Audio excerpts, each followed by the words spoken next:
Welcome to Tokyo Wave, recorded in a live studio in Harajuku, Japan, with your hosts Aaron and Parker.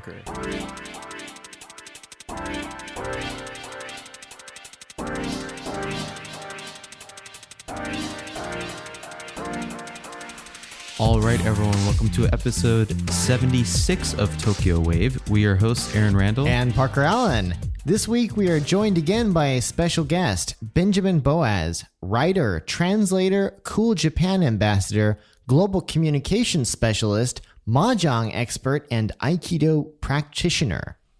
On Tokyo Wave, we bring you weekly updates from our studio in Harajuku. Join us in segments featuring this week's top news, political happenings, business, and other random garbage. To get us started, here are this week's top news highlights.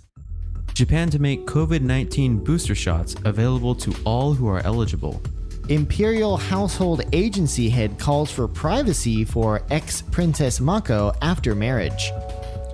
Man dies after tunnel collapse at maglev bullet train construction site in central Japan.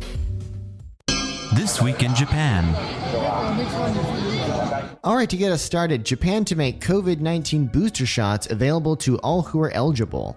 Kyodo News has reported that a Japanese health ministry panel on October 28th approved making third COVID-19 vaccine booster shots available to all people who have gone at least 8 months since receiving their second dose, with the rollout for those other than high-risk groups expected to begin in the new year. This decision has come as overseas studies have shown antibodies that protect against the disease decrease over time for all age groups, with the vaccine's effectiveness lasting around 6 months. So that's why they made it at least 8 months. Right. The Ministry of Health, Labor, and Welfare will soon make an official decision on whether it will allow vaccines to be mixed and matched for the third dose. It will also continue to provide opportunities for unvaccinated individuals to get their shots. That would be a good idea. I think so too. Up next, Imperial Household Agency head calls for privacy for ex-Princess Mako after marriage. The Mainichi has reported that the Imperial Household Agency's Grand Steward on October 28th called for consideration of the privacy of Mako Komuro, who left the imperial family upon her marriage 2 days earlier, in light of the fact that she is now a private citizen.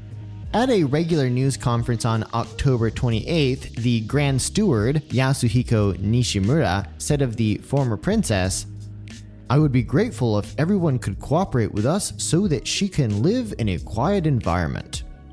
Asked what he thought of the former princess's remarks at her marriage news conference with husband Kei Komuro on October 26, Nishimura replied, "While she was not in perfect health, she sincerely expressed her thoughts on marriage in her own words.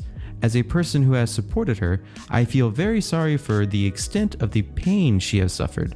Regarding the fact that questions to Mako and Kei Komuro were written beforehand, he said, "It's unfortunate, but I think it was unavoidable."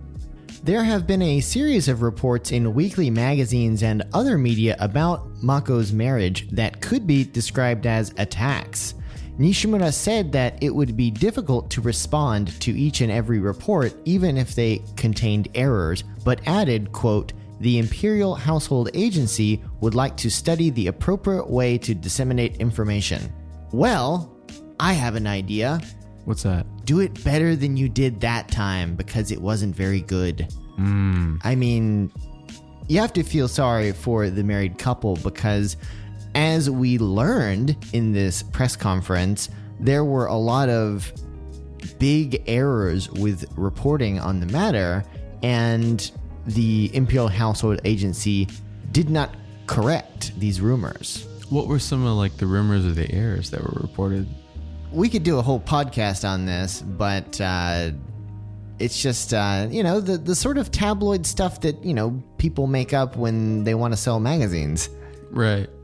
And you think about it, the problem is the Imperial Household Agency, obviously their job is to protect the imperial family. Mm-hmm. However, they're also in a bit of a weird position because they aren't really used to crisis communication. Right. And so this whole situation regarding Kei Komuro's mother and money that she borrowed from a former fiance in order for her son to go to college, that came out. And then apparently it came out in this press conference that the former fiance was basically, making life a living hell for the husband's mother and sort of exacerbating the whole situation. And that would have been a nice thing for someone to say, but nobody said it. So, the understanding that regular people had was that she owed this guy money and she wasn't paying him the money. So she must be a terrible person and she's making no effort to repay this guy. And maybe she deceived him, just so that she could get money for her son to go to college. What an evil lady. Wow. I didn't know it went that deep. It's pretty nasty stuff. And so, of course, media also reported that ex-Princess Mako got PTSD as a result of the stress from all of these rumors. And literally there's protests against her husband. Don't marry the princess. This man is evil and his mother is evil. And they're all goblins, to go with our Halloween theme, I guess. Well, I guess there's one positive, which is they're going to America. Yeah, we're going to America. Yeah, if you thought Japanese reporters were assholes. Yeah. Well, it's kind of to sort of try and turn it into a positive note. Finally, they got married after, was it more than 3 years? Yeah, it's quite a while. And not that, I've been asked, but I would like to offer my congratulations as a senpai from International Christian University. And now that former Princess Mako has formally left the imperial family, I can treat them like kohais now. Maybe I can invite them for pizza and $30 ramen. Yeah. Only problem is, gotta go to New York. Yeah. And hey, I talked about you on the internet. Wanna be friends? Not exactly the best pitch. Yeah. I'd say, though, New York is probably one of the best places to lay low. Really? Yeah, a lot of celebrities say it, too. They because there's so many rich and famous people all over the place? Well, just people in New York just don't give a shit, and they purposely try to avoid eye contact with everyone that's around them. It's especially in the main city, What is it? I just imagine this scene, they're walking down the street. All of a sudden, this guy is looking at him, and they're like, "Oh my God, he might be a reporter." And he's like, "Give me all your money." I'm like, "Oh, thank God, we're just getting mugged." Yeah. Welcome to America. Bada bing, bada boom. Forget about it. All right, up next, man dies after tunnel collapse at maglev bullet train construction site in central Japan. The Mainichi also reported that one man has died and another has been seriously injured in an accident at a construction site for the linear Chuo Shinkansen maglev train line in the central Japan city of Nakatsugawa, Gifu, on the evening of October the 27th. A local fire department received an emergency call at around 7:25 p.m. on October 27th, which reported that 2 workers were caught in a tunnel collapse at the site. According to JR Central and Gifu Prefectural Police's Nakatsugawa Police Station, both workers involved in the accident were male, and they were rescued from the scene and taken to the hospital. However, Takayuki Koita, a 44-year-old resident of the town of Mihama in Fukui Prefecture, later died in hospital. A 52-year-old worker from Nagakute, Aichi Prefecture, suffered serious injuries, including a broken left leg. Nakatsugawa Police Station is investigating the cause of the accident. According to the JR Central and other entities, the accident took place about 70 meters from the surface entrance to the emergency exit tunnel, which stretches around 600 meters and has been excavated to access the 4.4 kilometer Seito Tunnel that will allow trains to travel under Nakatsugawa. At the time of the accident, explosives were being used as part of excavations to blow open the tunnel. It is reported that there was a collapse when 5 workers went to inspect the state of the Earth after an explosion. That turned out not to be a good idea. In a statement, JR Central said, "To the deceased, we express our condolences, and to the injured, we wish him a speedy recovery. We will investigate the cause and work toward preventing a recurrence." The company also said it is the first time someone has died in connection to construction work for the linear Chuo Shinkansen. Did they really need to mention that? Nah, that's kind of like a salt on the wound, right? No, nobody died yet. This was the first time. Yeah. Come on, give us a break. It's only one. Interesting. Yeah, I guess. I don't know. Did they need to be using explosives? Well, I mean, they use drills, right, to drill tunnels. Yeah. And I know you can use explosives to create tunnels. If you've ever watched a mafia movie, you know that. In that movie Ocean's 11, they used like this gigantic drill, though. Do you remember? To like drill a tunnel. Yeah, I think they use explosives too, though. Oh, okay. So you got to use both. Yeah. Maybe that's the deal. I mean, I think the problem was that they went to investigate the explosion before confirming that it was safe to do that. Yikes. Yeah. There's got to be a rule about that somewhere, right? For sure. And up next, we have a special interview with Benjamin Boas, writer, translator, Cool Japan ambassador, global communications specialist, mahjong expert, and Aikido practitioner. You're now listening to Tokyo Wave. Benjamin Boas is a writer, editor, and translator in addition to being a Cool Japan ambassador and mahjong expert. He is author of 2 Japanese language books on Japanese culture and education and is one of the few non-Japanese to publish a manga in Japan. Benjamin has worked with publishers including Kawaijuku, Shogakkan, Tokyo University, and Tokyo Institute of Technology, and contributes regularly to media outlets including Netflix, the Yomiuri Shimbun, Metropolis Magazine, the Japan Times, and Time Out Tokyo. In 2015, Studio Ghibli published Benjamin's essay, Cool Japan Isn't Cool. This led the Japanese national government to name him a Cool Japan ambassador for the, quote, Cool Japan program, in which he advises the Cabinet Office on its outward-facing cultural initiatives. He has appeared on a variety of television programs in this role, including NHK's Tokyo Eye 2020 and Journeys in Japan. Benjamin also holds a second-degree black belt and instructor certification in Yoshinkan Aikido, despite being a total geek. Today, we're going to talk about part of his geekiness, the study of Zen Buddhism. So Ben, great to have you back on the show. Thanks for having me again, guys. Good to see you. So before we got started today, you said that the first time you ever talked to a Zen monk, it was about something really embarrassing. What was it? So the first time I ever went into a Zen temple was over 10 years ago. And I had signed up for this, I think it was a 3-night, like overnight training thing where beginners were welcome.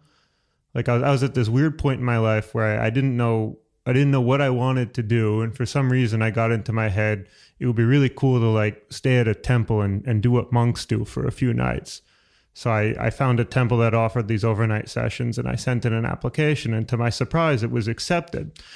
But the way that they let me know that I could go there was by sending me like this physical postcard with all these like instructions on it. And it wasn't written in like regular Japanese. It was written in like this like Templeese, almost like the Bible is written. Like instead of writing you, they write thou, like that sort of thing, like really harsh stuff. And it was like, you can't leave without permission and you're not allowed to bring anything excessive and you'll only eat during the eating times. And in none of the instructions did it say that you were allowed to bring a change of underwear. And I didn't want to break any of the rules. So when I showed up at, the designated place and the designated time, I did not bring a change of underwear. I had the underwear on that, I had on, but I didn't bring a change. And for some reason, this like stayed in my mind. I didn't want to break the rule, but at the same time, I was also kind of anxious that I did the right thing. And while I was waiting, one of the monks, who I guess was doing the preparations for the overnight session, kind of popped out of the gate. So I figured, it was now or never. And I went up to him and I said, I'm really sorry, but can I ask you a question? He goes, what is it? And I'm like, was I allowed to bring a change of underwear? And of course he looks at me like I'm crazy. And he goes, what? And I'm like, I wanted to follow all of the instructions, but it didn't say in the instructions if I should bring underwear, so I didn't. Was I supposed to? And he goes, yeah. So what did you do?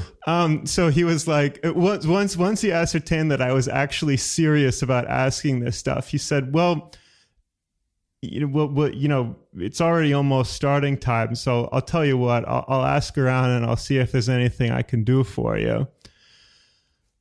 And then about 24 hours after that, once we had gotten into the things, I'm kind of in meditation mode or whatever, he kind of finds me and pulls me aside and he goes, well, Benjamin, son, I did ask around, but we don't have any spare articles of underwear for you. I'm afraid you're going to have to brave out the session on a single piece of underwear. And that's what I did. The funny thing, though, is that I think kind of like secretly in the back of my head, what I was really hoping for was an excuse to make friends with one of the monks. I was at like a cruddy point in my life, and I was thinking like, wow, it would be cool to make friends with a monk. And maybe that was the real reason why I went to the session, but I can't actually say that. I have to pretend like I'm doing it, for the true experience. So maybe I was subconsciously creating an excuse for some moment of lightheartedness with a real Zen monk. Because as it turns out, I did become friends with the guy. And I'm sure they still talk about to this day about that one time. Oh, do you remember Stinky Underpants Gaijin? He was a riot. Well, you say that as if I didn't create other reputations with myself later, but we'll get to that with the oncoming questions. The guy's doing well, though. He wound up completing his training. Now he lives out west, managing a temple which he'll inherit in a few years. He's doing well. Still remembers me. We send each other New Year's cards every year. Ben, was this a Zazen session? So Zazen refers to seated meditation, and it's kind of you could call it like the core of the Japanese Zen Buddhist, say, curriculum. And this 3-day session being an intensive Japanese Zen like retreat, the core of it was seated meditation practice. Yes. Okay, I did a 2-day Zazen stint at a what is it called, like a Buddhist temple and everything, and had to sit and meditate, and they whacked me with the stick and everything. Wow. They whack you with a stick? Yeah. Like if you're not setting correctly, they'll come by. They like measure. What is it? They measure, like, make sure that you're setting right, and they whack you. So it's different from temple to temple, but generally speaking, in a Japanese Zen dojo, during most sessions, there'll be a monk who walks around with a tall stick. Yes. And Parker, you're gonna laugh, but the stick, which is either called a keisaku or a kyosaku, depending on the sect, can be referred to in English as a compassion stick. Because if you're sitting for like long periods of time, it's actually painful. It can be somewhat uncomfortable because you're not allowed to move, which means it's going to hurt. Like if you're sitting in the same position for a long period of time, generally your knees are going to hurt, your back is going to hurt. So hey, let me help you there. Yeah, I feel better, right? Actually, your posture sucks, you jerk. That's not too far from how it actually works, although temples nowadays tend to only hit people who specifically volunteer for it, like to ask for it. So Aaron, you asked for it. I think I asked for it without even realizing that I had asked for it, because it was on the forum. I went with a friend from college. My back has never hurt more in my entire life than after those 2 days. Yeah, like being in one position and not being Dear able to move applicant, hurts. do you consent to being whacked with a stick?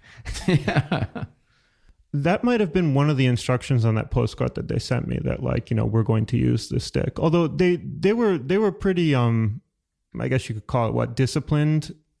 Like if they can tell the difference between you asking and you not asking.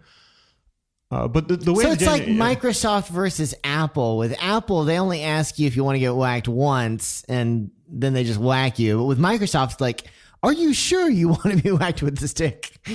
I thought isn't Microsoft where it's like, do you want to update your system now, or do you want to update it in 5 minutes, and we're not going to give you any other choices? Zen monks are nicer than Microsoft, I think. It's funny you bring up Apple too, because the monks told me that Steve Jobs was a heavy Zazen practitioner.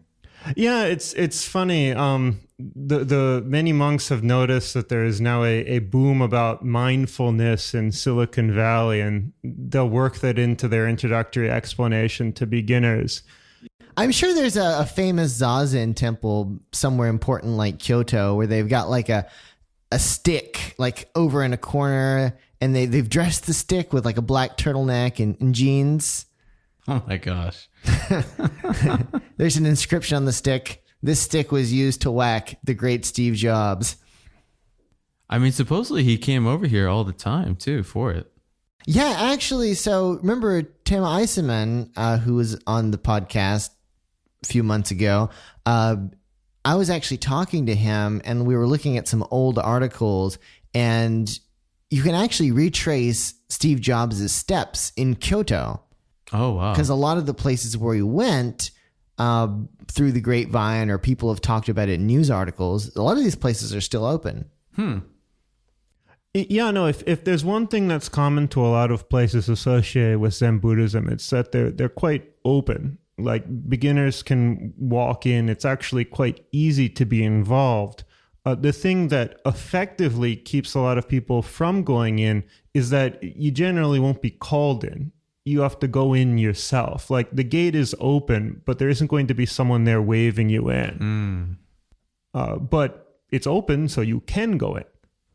So, Ben, besides being whacked by the stick, is there anything else that you would say is maybe the toughest thing about this? So that's a funny question. So I got my start at this temple by asking about underwear, and I wound up enjoying the rest of that session on a single pair of underwear. So I wound up going back the next weekend, and then the weekend after that, Parker was making an awful face, and I started to get to know some of the other monks there. And at the time, I had been organizing events for like alumni of universities in Tokyo. Like I organized like a circus event. I organized a speaking event with Jake Edelstein once. Wow, this is so off topic, but I'll mention it because I don't think I've told you about this one, Parker.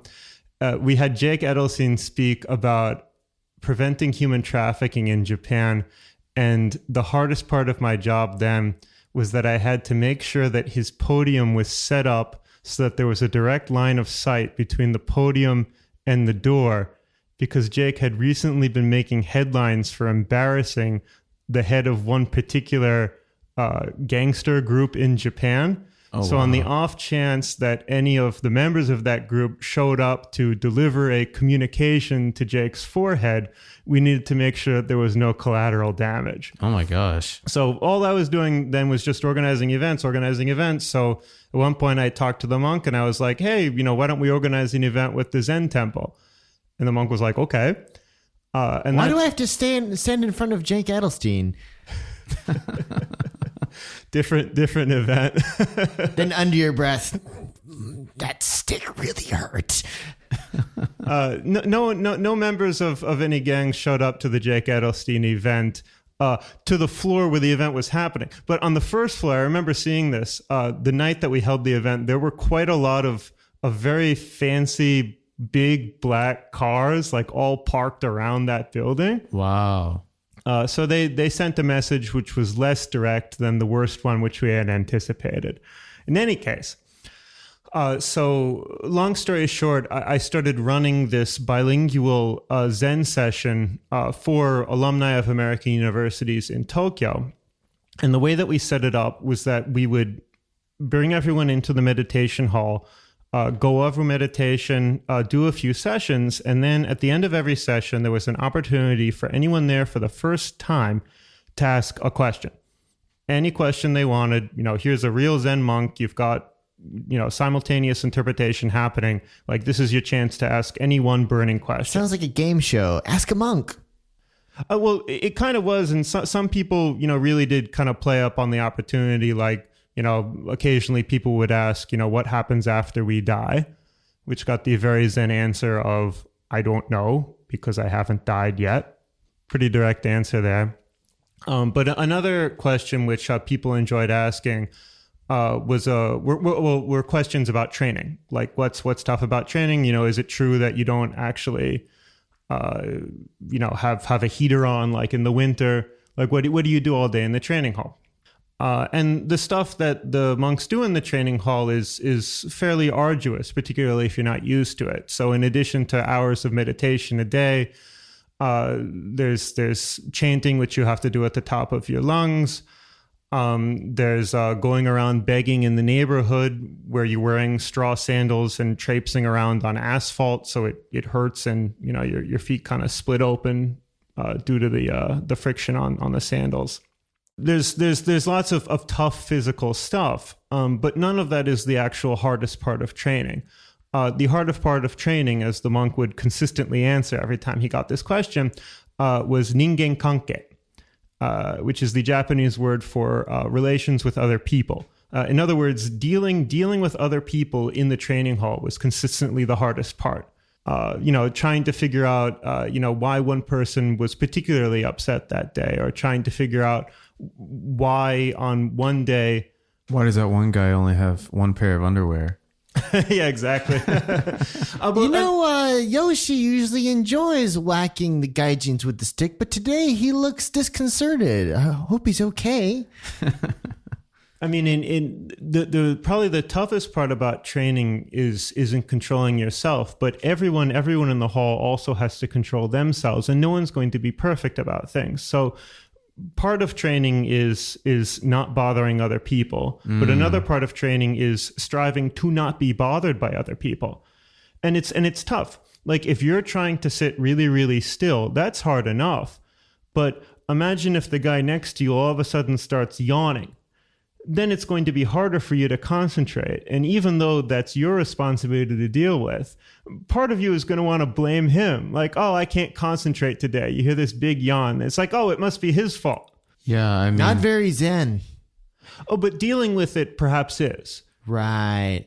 So I'm sure some of the people listening to this are like, whoa, Zen is totally different than I thought it was. And guess what? We're in the same boat.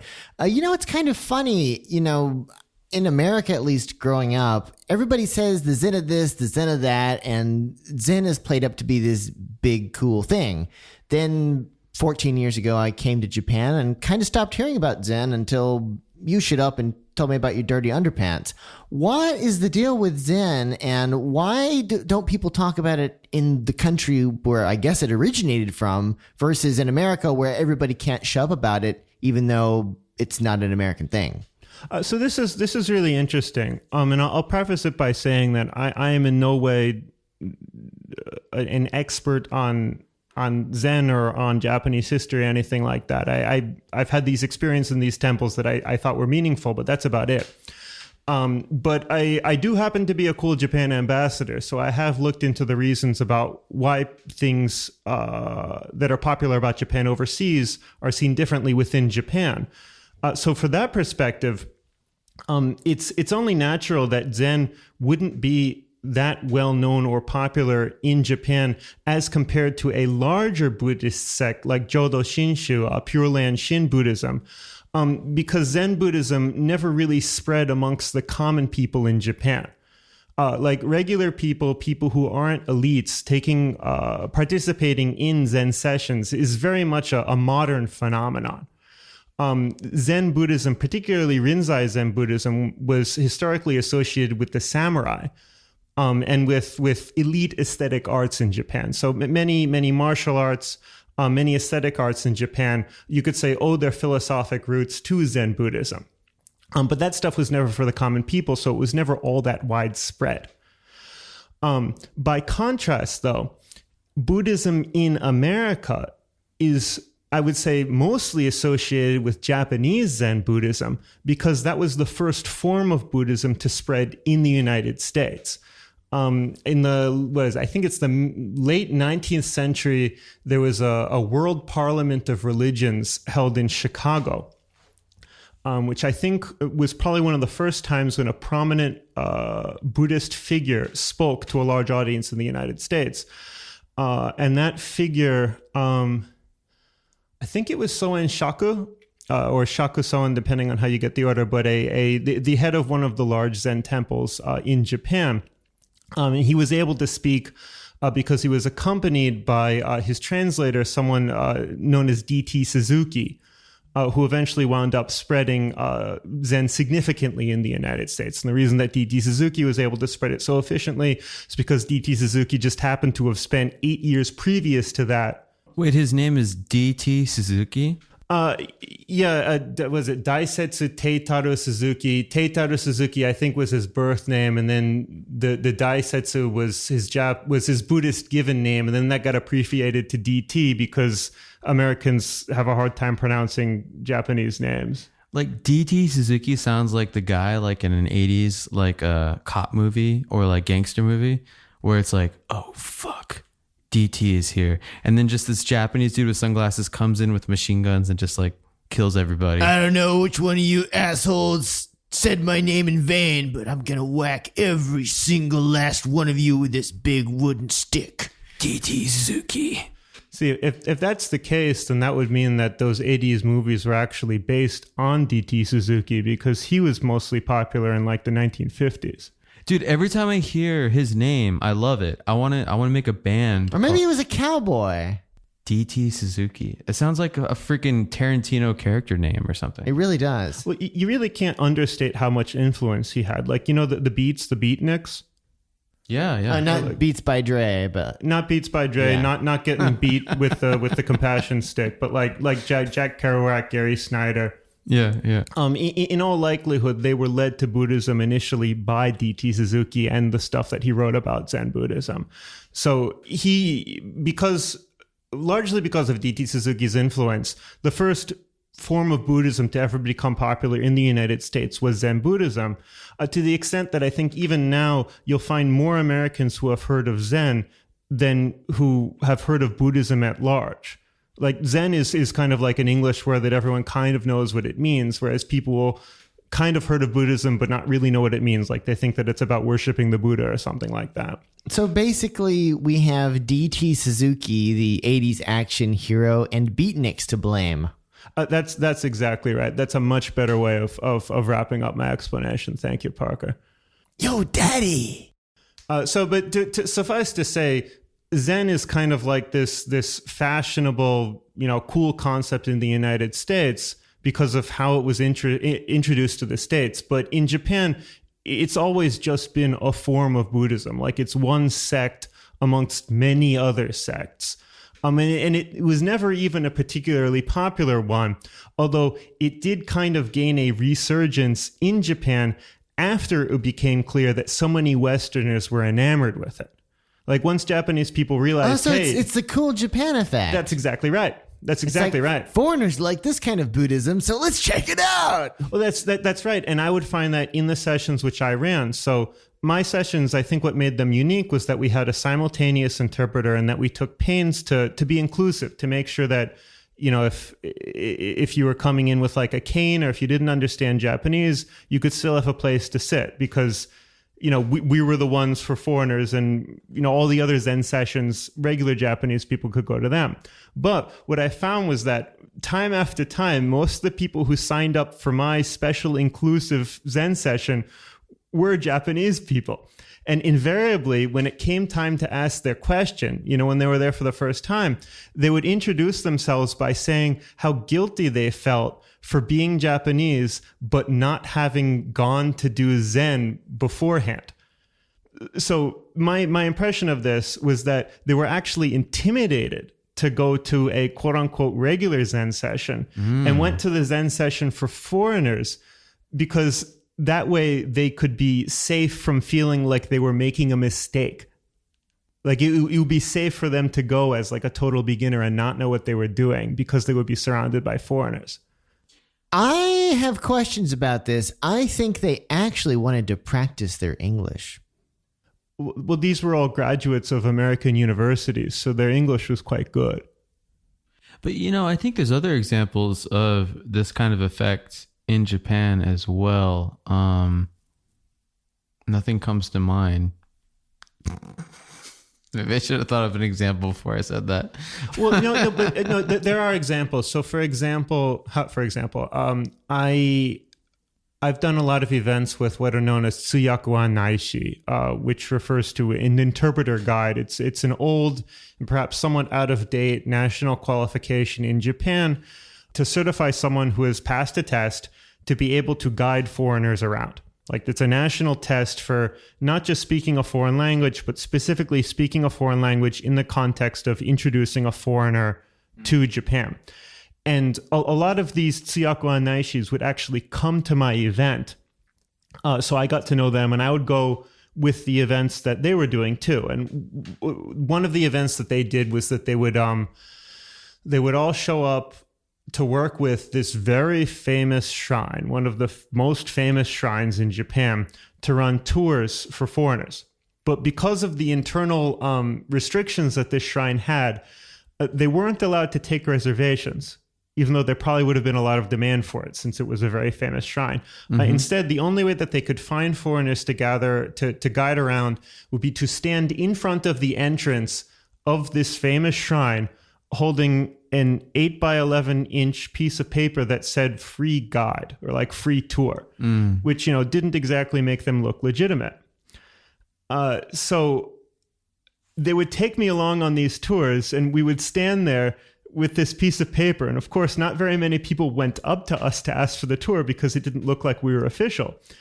So I started doing things on my own initiative. I started going up to people and saying, hey, would you like to take a tour? And then when they wanted to take the tour, the tsuyakuan naishis with me would try to go through the official steps of what to take the tour. And they would kind of stammer out things about the shrine because they thought that they had to only say what was officially put on to the official, steps 1 through 12 for guiding people around this famous shrine. Of course, it wasn't particularly interesting and they weren't able to be very engaging because they were reading it off a piece of paper.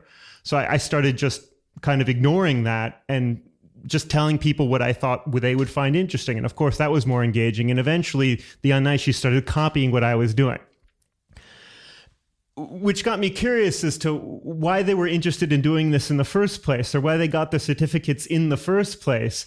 If at the end of the day, all they were doing was just imitating what I was doing, what was the actual point of getting the certifications at all? And I asked them that.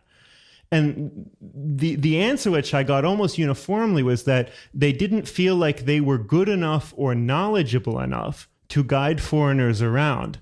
And so they thought that the first step to doing that would be to get the certification. And the irony of this, of course, it never actually gets them to their goal because the only thing that will get them to their goal is practice. It's like thinking that you're not good enough to go to the karate dojo, so you better read a book about karate. And then you better read another book about karate and another book. But even if you read 100 books about karate, you're not going to know how to throw a punch. You actually have to go into the dojo and try to throw a punch, and you'll fail, but at least you'll get a little bit better. Yeah, another example I can think of. Wait a second. I thought the only way you could learn karate is if you wash Sensei's car. Well, that's a form of practice. Wax on, wax off, right? I mean, look, Mr. Miyagi didn't make Daniel Russo read a book about washing a car. He made him actually wash the car in a specific method. By waxing on and waxing off. That's exactly right. So most of the people who came to my event were Japanese people who, as far as I could tell, did not want to go to a event that would be primarily for practitioners because they were intimidated out of it. And so that's the cool Japan effect right there. Like, ironically, by opening up the event for everyone, I actually made it more inclusive for the very people who have access to other events, which is ironic, right? Like, you think that opening up Japan means that more people can come in, but it actually means that the people who are already here have an easier time trying out new things. This is very true in the world of real estate. The past 10 years, there's all these real estate for foreigners, whatever companies popping up. And I've been to a lot of their events, and the domestic real estate events compared to the ones that are hosted and feature the real estate companies that are geared for foreigners. Those have a lot more people there, and mostly Japanese still. And there's a real kind of like an invisible barrier here to it's so strange. I don't know quite how to describe it, but it's almost as if many environments in Japan have their doors open, but there's kind of this tacit understanding amongst both host and guest that they're really only open to people who know the rules. It's kind of like joining in a tea ceremony. In a tea ceremony, you have to serve tea in a specific way, and there's a specific procedure for every single step of serving tea, starting from cleaning the utensils to giving the tea in a certain way and receiving back the emptied, with the tea drank out of them, the empty bowls in a certain way. And the thing is that those strict rules aren't just there for the host. There's also rules for being a guest too. Like, it's impossible to take part in a traditional tea ceremony without being like an introductee to the rules. Like, you can't be a total stranger. Being a guest is different from being a total stranger, and thus there's many environments in Japan that are not actually welcome to anyone because you actually have to read up about them in order to join in the first place. It's kind of funny. This reminds me about, I think, we've all been in Japan for a while. So, that stage, like, you've been in Japan for just long enough and you know the rules. And like, maybe your friend or your family or somebody visits you from America or wherever, and you're guiding them around. And they've never been to Japan before, so they don't know the rules. And they, break some of the rules or something that you perceive as a rule.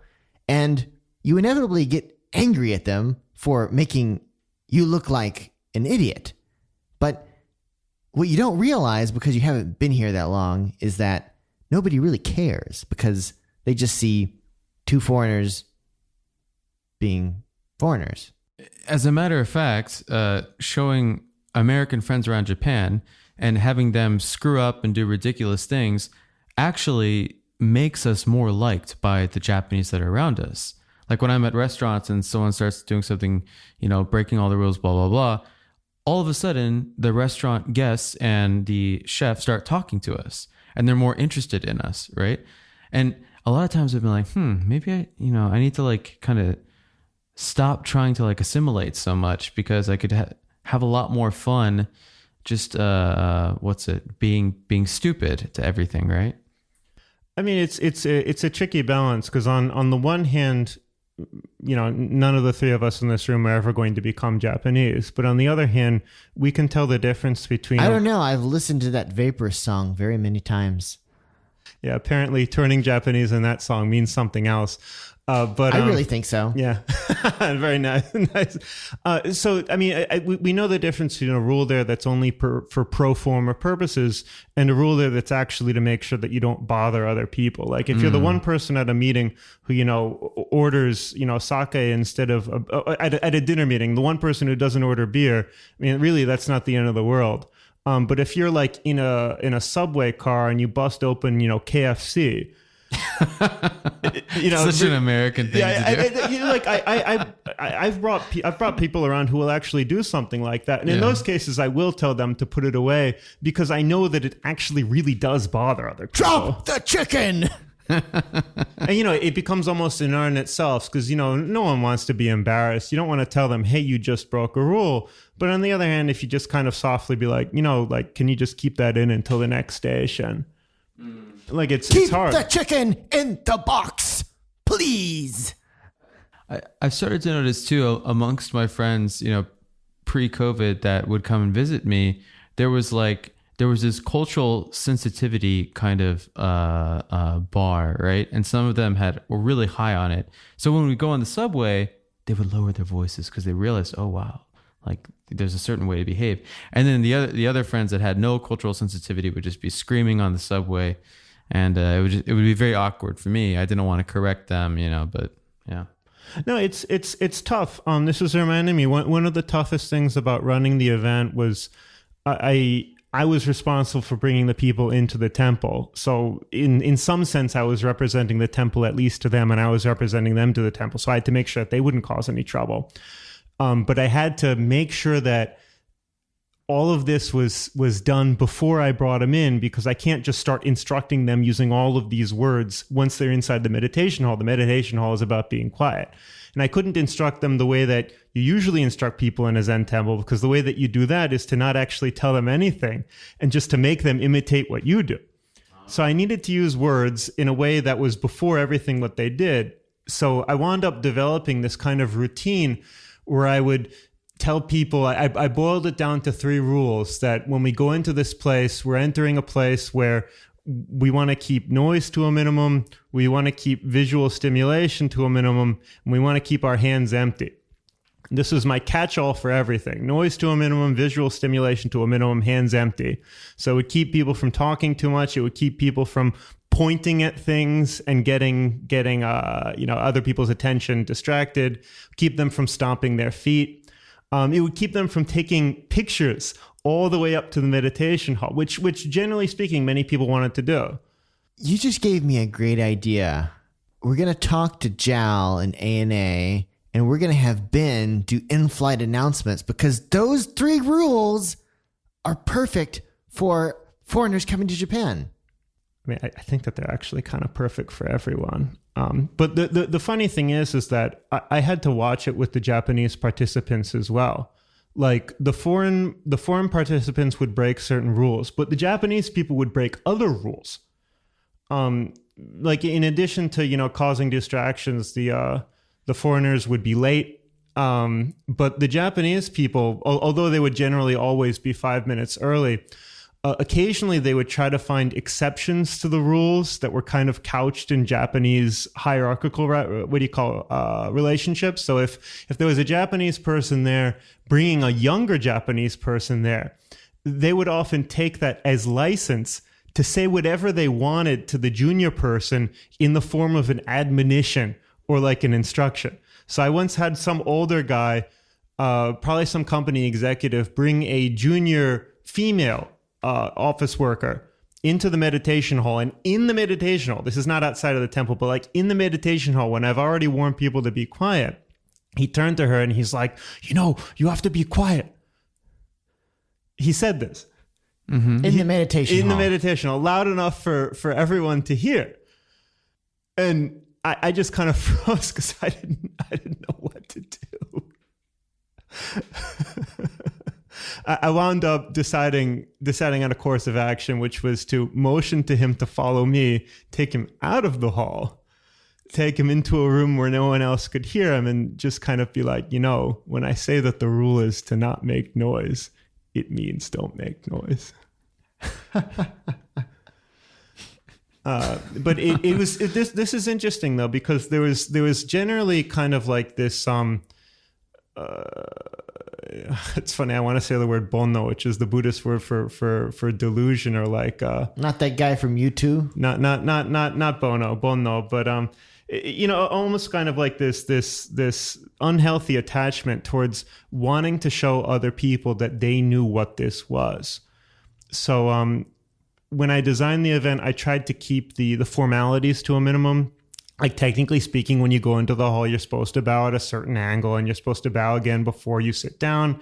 You're supposed to sit down only in a certain way. And all of this stuff, I figured it was too annoying to teach to everyone. And, it didn't really mean anything if they weren't going to come to this specific hall again. So I just didn't mention it at all.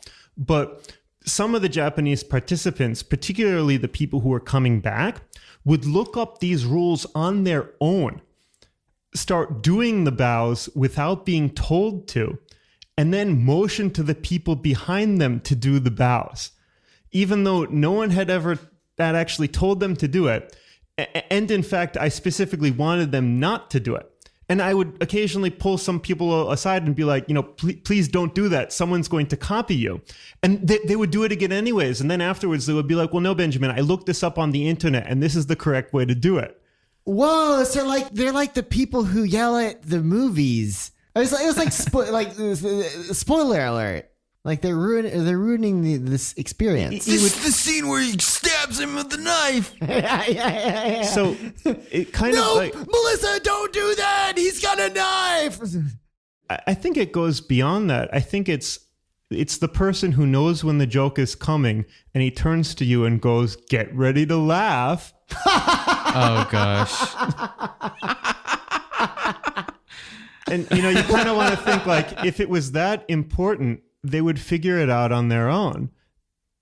And also, like, if the point of watching the movie is to enjoy the movie, why are you focused on how other people enjoy the movie? Well, it's funny you mentioned that because it's like the Japanese version of Emily in Paris. And for those not familiar, that's the Netflix show where there's this American who gets sent to France, and like all Americans, she thinks she knows everything about France, and French people think it's very annoying. Well, of course, the irony being that, I mean, to a certain extent, all Japanese people understand Japanese culture better than any of us. It just happened to be that in this one specific setting, in an event specifically for foreigners, these were Japanese people who kind of wanted to co-opt the experience of guiding foreigners to their first experience. And, these were people, with that title of Tsuyako Anaishi, so perhaps they kind of had this predilection towards doing it. But the confusion in my head was always like, well, why did you come to the event as a participant then? Like, if you have the qualification to run the event, why not run your own event? But we took all comers. I mean, kind of extending the conversation about the guy that turns to you and says, "Get ready to laugh." I think we see this also in Japanese media, Japanese TV, right? Like there's a lot of guidance on how you're supposed to react to certain things that are happening on screen. And they do this, there's a lot more cues, right? In Japanese TV, like, It's a little bit different, but it kind of reminds me of how like you'll be on a crowded train and maybe you're talking to your friend as everybody else is, and someone will say, "Excuse me, you're not supposed to talk in the train in Japan." There's those people who do stuff like that occasionally, right? And it's like, okay, I get it. We're foreigners, but here's the deal.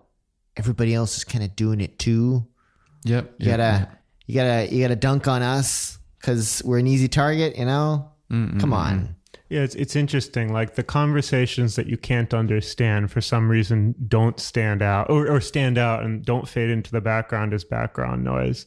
Personally, I appreciate it when people admonish me using silent means, like putting their finger up to their lips. That seems to make more sense than to make things louder. Guys, my favorite one. So when I first came to Japan, I used to take this long route to go to work, and it was on a super crowded train in the morning, like 6:30, 7 a.m. and my headphones were always blasting like electro, dance music, Daft Punk, whatever. This woman wrote in Google Translate in Japanese, and it would just said like, basically, and she stuck her phone like right in my face, and it said like, we can all hear your music. It's leaking through the headphones. And I actually read it in Japanese first. I'm like, oh, okay, so that's how you would say that. Interesting. This is like my first year in Japan. But it really pissed me off that she did that. What did you do? I turned down my music because so first after she showed me that, I was like, fuck this. I'm not going to turn down my music. But then I looked around and I'm like, okay, I guess I am causing a disturbance. So turned it down. I'm not going to say how I would have reacted to that situation my first year in Japan. The thing here, it really gets on my nerves here in Japan. People get mad about the leakage of sound from headphones. It's like, give me a break, man. Come on. Like, who gives a shit? I mean, that's just after being here for 10 years. I think that's a little too much. What do you guys think? Sorry, we're getting really off topic. Yeah, no, I feel like this is finally a thing that's going to get us all canceled. You know? Really? Is that too much? I don't know. I have a different perspective on that. So speaking of assholes who listen to loud music on the train, because nobody does that, you were saying the biggest lesson you ever learned was in regard to Zen and how it taught you about your own stupidity. Tell us more. Yeah, no, that's right. I really had hoped that this would be an episode primarily about Ben's mistakes and stupid things that he's done. So I'm happy that we're getting back to this. We wanted to help you in the stupid. I really appreciate it, Parker. We can be stupid together. That's what friends are for. Getting back to me in this temple, I started going there more and more, and eventually they let me sit in on their kind of intensive weeks. Like there would be particular weeks during the year in the training hall where you kind of meditate all day. Like in the training hall, there's a lot of meditation, but typically there's other stuff too. There's working in the garden, there's helping to maintain the facilities of the temple, there's begging, there's lots of stuff. But during these weeks, it's kind of like wake up at 3 a.m., go to bed at 10 p.m. And besides meals and going to the bathroom, you're sitting on your butt pretty much the whole day. And it's a really intense experience, both physically and emotionally, because since you're so focused on the meditation, you notice everything. Particularly, you notice if something goes wrong. And something went wrong. There was one particular day when I'd set my alarm to wake up. I think this was a particularly early day when I was supposed to be at the hall by 2 a.m. And I had set my alarm for 1:50 a.m. And the alarm went off, and I looked at my alarm clock, and it said 1:50, and I'm like, oh God, I can't believe I actually got up. And I blinked. And then when I opened my eyes after blinking, my clock said 2:05. So I was already late, and my heart sunk, and I was like, how am I going to get out of this one? But there was no way that I could get out of it. Like, I was already late. I couldn't run away because then they would be wondering where I went. Like, I had to show up, and I had to show up late. Like, there was no way that I could avoid failure. So I rushed to the hall as quick as I could, in my wooden Geta slippers, carrying my robe with me as fast as I could. And when I got there, the monks had left the hall and were already in the prayer hall doing the morning chants. I had completely missed it. So I kind of stood in the middle of the courtyard holding my stuff, having absolutely no idea what to do, because in the Zen training environment, generally speaking, things go right. It is weird for something to go wrong. And I had made a huge, huge error. And I kind of looked around and I didn't know what was happening. And finally, I kind of caught someone's eye, but I didn't know if they saw me or not. And eventually someone went out, pointed someplace for me to sit down and get myself out of the way.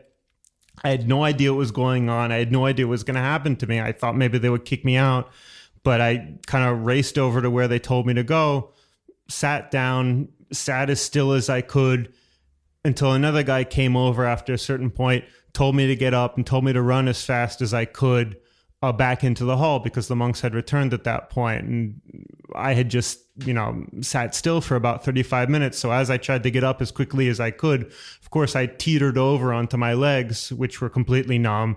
It fell on my head. Was, scrambling to get everything, kind of looked like a total mess, like my robe flying over my head, kind of hopping, stumbling, trying to get back in. Get back onto my assigned mat, hold still as much as I can with, my head really hurting and my knees aching, having no idea what's going on. The bell is rung that I'm allowed to leave the hall. I leave the hall. The head monk who's in charge of me finds me, asks me, what the hell I think I'm up to, actually being late for something. Pulls me over to yet another senior monk, puts his head on my he puts his hand on my head, kind of dunks me in the air in front of him to force me to bow and like show my contrition as he's apologizing for me. Because, I mean, what I had done was like a huge error. Like being late in the training hall is really bad because you have to do everything together. So if one person is late, that means everyone else is going to wait. And if you have to wait 1 minute, then that means that the whole schedule for the rest of the day has to be moved a minute. And someone has to manage that. Wow. Someone has to take responsibility for the lost minute of training. Time is precious in the Zen temple. And, you know, presumably that person would be me, but because I'm a beginner and an outsider, I can't take responsibility. So the person who vouched for me has to take responsibility by apologizing. And then the person who he apologizes to is going to have to apologize to someone else. Like I had caused so much trouble for these people and I knew it, but I didn't know how to express my apology and I didn't know how to undo what I had done because how can you undo being late? So I just kind of let him dunk me in the air. And he's told me to follow him, so I followed him. And once we had, you know, walked away a sufficient distance for the other monks, he just let loose on me. He was like, you know, I can't believe you would be so rude and so unconscientious and not caring about everyone else. Like, don't you understand that there's people who are new to training in that hall? Like, there are the newbie trainee monks, and they look to everyone else for an example, and you've just shown them that we let people be late here, so now you've dropped the bar for them, and you know everyone saw what you did, and you know I have to vouch for you, so how are you going to ensure that I can take responsibility for you in the future if I don't have a guarantee that you'll never do this again? And, you know, what's the point of you even being here? Like, if you can't do the absolute most basic thing of be on time, like, we're not trying to have you do anything particularly difficult. Like, all you had to do was be on time, but you haven't been on time. And, you know, again, I'm just frozen solid here because I have no idea what to tell him. And finally, he looks at me and he's like, well, how do you feel about all this? What do you have to say to yourself about this? And, you know, I've just endured about 40 minutes of basically people yelling at me, being taken around and having to apologize to other people on top of an hour and a half of knowing that something bad was going to happen to me because I had massively screwed up. So I didn't know what to say to him except just to be completely honest and say, I'm really ashamed of what I did and I feel terrible. Like, I remember saying these words, and I say it to him, and the monk looks at me, and he goes, oh, okay then. And then he turns around and walks back. And I'm just standing there thinking like, what just happened? So I call back, and I'm like, I'm really sorry, like, I'll be on time. He's like, yeah, I know. And then he just walks away. Wow. So I thought you said you had never worked at a Japanese company before. Yeah, I was thinking the same thing. Well, I mean, is that how it works at a Japanese company where if you just express sincere contrition, the matter is considered settled? Yeah, you just, was that your first day on the job? I mean, to me, it was just kind of like this revelation where I was like, wait a minute, all I have to do is feel sincerely sorry and say it, and that's okay. I mean, it kind of blew my mind. And you know, needless to say, for the rest of those days, I set my alarm for, you know, earlier than that, like about 1:40. That was early every single day. And then 1:40 a.m. Yeah. And then after that, I went to the temple the next day wearing a suit, which was ridiculous on me because I was also wearing the wooden geta. So I was wearing this 3-piece suit with wooden geta. So I was barefoot on the wooden shoes, wearing the suit and tie. So you probably look like a Japanese gangster. I mean, don't they wear shoes? Depends on how gangster you are. And what I had done was I in the intervening day, I had gone to Mitsukoshi department store and bought the nicest melons that I could find. And I just walked straight into the training hall, like no appointment or anything, just because I figured like I need to make sure that, you know, I show that I'm sorry. announce myself, because that's what you do, ask to see the head monk. And I'm just like, please accept these. I'm really sorry. I'll never do it again. And this head monk, I can almost kind of imagine him in my mind's eye, like accepting this fancy bag of, perfectly round, however so many $100 melons, and being like, it's okay, Benjamin. We understand. Yeah, I mean, it's hard not to just think that you're kind of giving us the story of how you joined the Japanese mob, and you're sugarcoating it with Zen Buddhism. Oh, what I did was not necessarily proper. I've never heard of anyone else being late to anything at that temple ever. I may have been the first person to have ever been late for anything. Don Corleone, please take the melons. I'm really sorry. Well, no one asked me to bring them the melons. In fact, probably giving them the melons was somewhat inappropriate, but I had no idea what else to do. And, I couldn't do it the American way, which is explain to them, why I was wrong. I mean, I knew that much. Oh, if we're going to talk about cultural differences, and since we made the joke about the Japanese company, pro tip for foreigners working in Japan, never explain. Always say sorry. Yes. It just sounds like an excuse.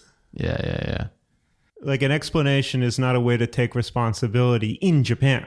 Well, and especially if your counterpart is particularly pissed off at you, your explanation will sound like a lack of sincerity in apologizing. It will drive him insane. Yeah, it will just drive him absolutely. Just if you thought they were mad before, they're gonna rage. Yep. I mean, I guess kind of the irony for this is that whatever I did, I think I ultimately did for myself to make myself feel better. The second I said sorry, the monks were over it. They didn't care. And they're pretty nice and welcoming. So even if they had no guarantee that I wouldn't screw up again, they'd probably still let me back in. This is bringing back flashbacks for me. My first job in Japan. I think I argued with everything. Whenever I would get yelled at or someone get angry at me, I would get not angry back, but defensive. Yeah. I did it because of this. This makes more sense. And exactly, and that is even worse than doing the thing wrong in Japan. Yeah. Oh my god. Yeah. Yeah, I guess you kind of get to a point where you realize that not only is it impossible to do things perfectly right, it's impossible for anyone to do things perfectly right. So if there's if there's a need for an apology, it doesn't actually indicate malignance or fault. It's just a way of expressing that things didn't go perfect, which is normal. Right. But I will always remember that story of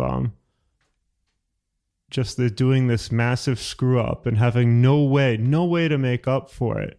But then when I said I was sorry, it went away. There was another time when I gave him a flower. I don't know what was going through my mind. I guess it was back during the time when I felt like I wanted to make friends with people. And this is not a recommendation that anyone else do this. In fact, you probably shouldn't do this. I don't know why I did it. But I got it into my head that I wanted to make friends with the head of the temple. And so I wandered into a flower store and I picked out a nice looking flower and I just waltzed right up to the head of the temple's building and knocked on the door. And, the second you knock on a door, generally speaking, in a Zen temple, if someone's there, you're going to get a response. They're immediately going to be hi, or, something like that. Mm-hmm. And, his assistant comes around and I say, I'm Benjamin.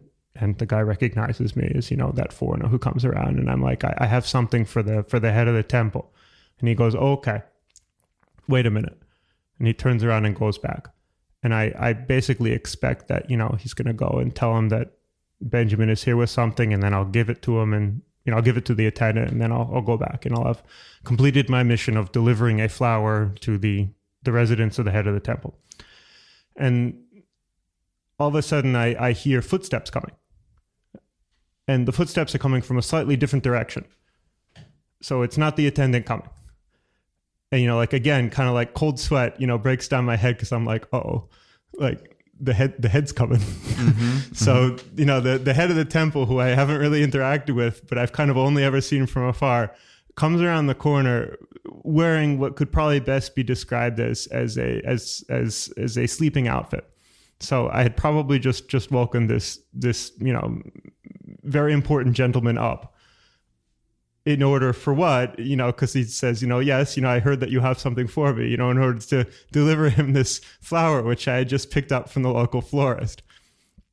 And, my mind goes blank because I didn't, what else could I do? So I'm like, hello, like, thank you very much for allowing me in your very nice temple.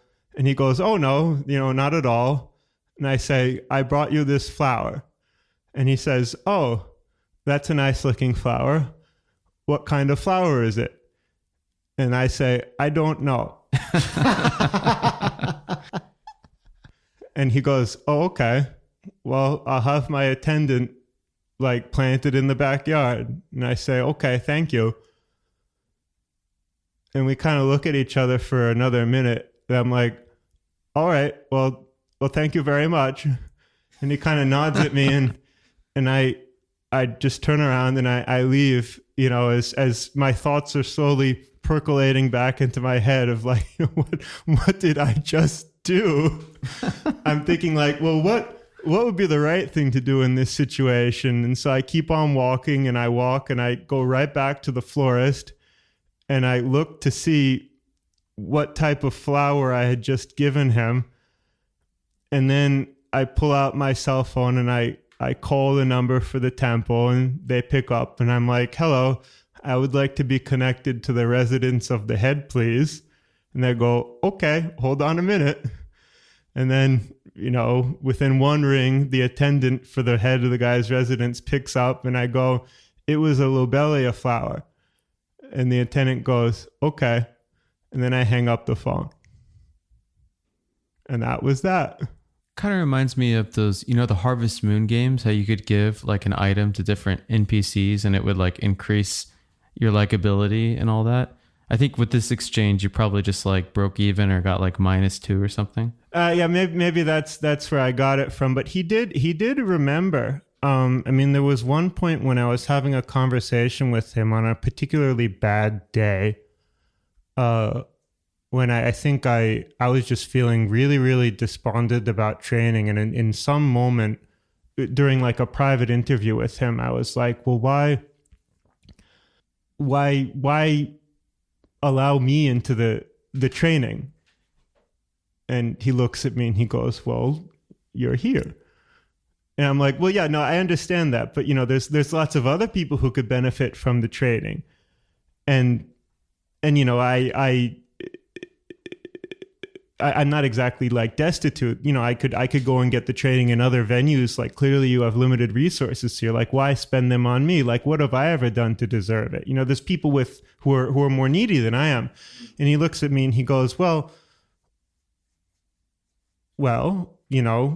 you seem like a nice enough guy and, you gave me a flower once, so you're probably a nice guy. And, I don't know about the other people, but if you weren't a nice guy, we wouldn't let you in. But you seem like you're a nice guy, so we let you in.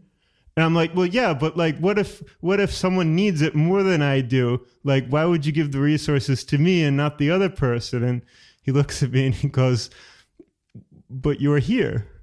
I think you saying that alone kind of proves that you're the right choice. And also that flower gave you like a +1 likability, obviously. I don't know if it gave me a plus anything. Something tells me I'm not the only person who doesn't understand why all of that happened. The point isn't to understand why it happened. The point is to be okay with the fact that it happened. Maybe these Zen temples and monks are just like working on Facebook's algorithm. You ever thought about that? They're working on Facebook's algorithm? Yeah. What do you mean? Well, they do these things to, make people go crazy, and then they submit the data to Facebook, and then it helps Facebook optimize their ads. So I was elicited to do these unreasonable and illogical things in order to allow some greater entity to like mine data on human behavior. Yes, and they're called meta now. I see. Well, this gives me an overarching explanation for something that until today I thought made no sense. And this explains the strange connection between Silicon Valley and all these Zen temples. You know, it's funny, like in Silicon Valley, like the term Zen has so much value in it that companies will actually fight each other over it. I think I looked this up. Something like trademark lawsuits over the word Zen. Like one company wants to use Zen in their name, but another company with that trademark already exists. I think one company in particular, something like in the past like 10 years, has filed 16 lawsuits over that. Like, you can't use Zen in your name. We did it first. And then, after the 17th lawsuit, they published a book, The Zen of Lawsuits. That book probably exists. There's a great book called Shots in the Dark, written by a Professor Yamada, I think of Kyoto. I'm going to get the name wrong, but Not Alec Baldwin. Shots in the Dark is an amazing book. It traces the history of Western, really, misconceptions about Zen and how many Japanese people have kind of imported these misconceptions and treated them as if they were authoritative. So there's a famous book called Zen and the Art of Archery that probably did more to popularize Zen in Europe than anything else. But it was written by a guy Even though it's not about Zen. Well, it's purportedly about Zen, and anyone who reads it for the first time would probably think it's about Zen. But its author never participated in any Zen rituals. And although he studied archery in Japan, he studied it with a master who didn't teach it the normal way. And he almost certainly misunderstood. Like a lot of the stuff that he wrote about archery in that book was shown to his interpreter in Japan. This guy didn't speak Japanese, so he always had to talk through an interpreter. And someone asked the interpreter, hey, is what this guy writing about, is that what the master said? And the interpreter is like, no, I've never heard any of this before. Like, I didn't tell this to him. He basically made it up. Or he had such strong misconceptions that he got it very, very differently from what had been told him. And yet, this stuff, almost, pseudo knowledge about not just archery, but also Zen, happened to be so alluring and entertaining and interesting. It wound up spreading interest for Zen in Europe and got people interested enough to come over to Japan and see the real thing for themselves. So though it missed the target initially, it wound up being a very, very useful device. Well, Ben, thank you so much for coming on the show today. And we're seriously going to close on that? Oh, God. And if you're interested, Tokyo Wave is going to be publishing our first book, Zen and the Guide to Writing Books About the Zen and the Guide to Things. It's a very popular genre. Check it out at my website, www.benjaminboas.com. Hey, listeners, that's right. You listener right there. Who do you think should be our next guest on Tokyo Wave? Let us know. Drop us a line at wave@tokyowave.jp. We hope you enjoyed Tokyo Wave. If you haven't already, you can subscribe to our podcast on Apple Podcasts, Spotify, SoundCloud, and YouTube. Join us again next week on Tokyo Wave.